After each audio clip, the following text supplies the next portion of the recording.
حضرت علی شیر خدا اتنی شانوں اور مرتبوں والے آدمی تھے. ایک بندہ آ گیا غیر مسلم تھا تو کہنے لگا میرے کچھ سوالوں کے جواب ہیں پر کسی نے دیے نہیں کبھی.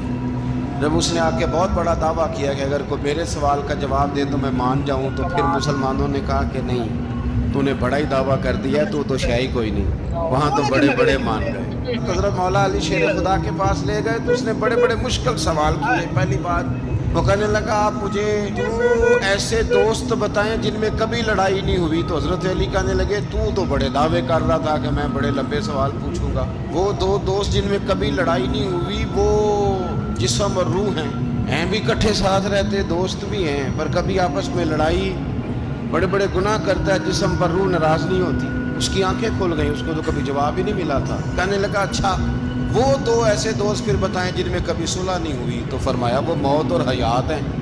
جب موت آتی ہے تو پھر زندگی باقی ان کی صلح نہیں ہو سکتی, اکٹھے رہ ہی نہیں سکتے. وہ کہنے لگا یہ تو کمال ہو گئی. کہنے لگا جی اور پوچھ لوں؟ فرمایا تیرا ہی دعویٰ تھا 2 پوچھنے, میں تیار ہوں, تو 100 بھی پوچھ. کہنے لگا وہ بی بی جس نے چند لمحوں میں بچہ پیدا کر دیا. فرمایا یہ بھی کوئی مشکل بات ہے؟ وہ حضرت مریم ہے. 1 منٹ میں حاملہ ہوئی تھی, اگلے منٹ میں اللہ تعالیٰ نے انہیں تھوڑی سی تکلیف سے گزارا اور اگلے منٹ میں حضرت عیسیٰ پیدا ہو گئے. کہنے لگا جی وہ 2 چیزیں جو حرکت نہیں کرتی. فرمایا یار جلدی پوچھ. وہ 2 چیزیں جو حرکت نہیں کرتی وہ زمین آسمان ہے.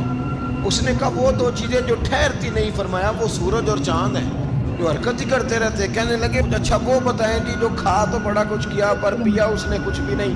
تو حضرت علی فرمانے لگے وہ حضرت موسیٰ علیہ السلام کا عصا ہے. جادوگروں کے سانپ سارے ہی کھا گیا پر پانی کا گھونٹ بھی نہیں پیا. حد ہو گئی. وہ شخص کہتے ہیں علی کے جواب نے میرے اندر ہیجان پیدا کر دیا. میں نے فوراً کہا بتائیں وہ شخص جو کوئی شے نہیں. تو حضرت علی کہنے لگے جو میرے نبی کا کلمہ نہ پڑھے وہ کوئی شے نہیں. کہنے لگے وہ بتائیں جو بڑی شے ہو. فرمایا جو چاہے کہ اس کی عزت کعبے سے بھی زیادہ ہو جائے اور وہ بڑی شے بن جائے تو وہ محمد عربی کا کلمہ پڑھ جائے. کافر کوئی شے نہیں اور مومن ہے بڑی شے. اس نے ہاتھ آگے بڑھایا, کہنے لگا پھر پڑھائیے مجھے.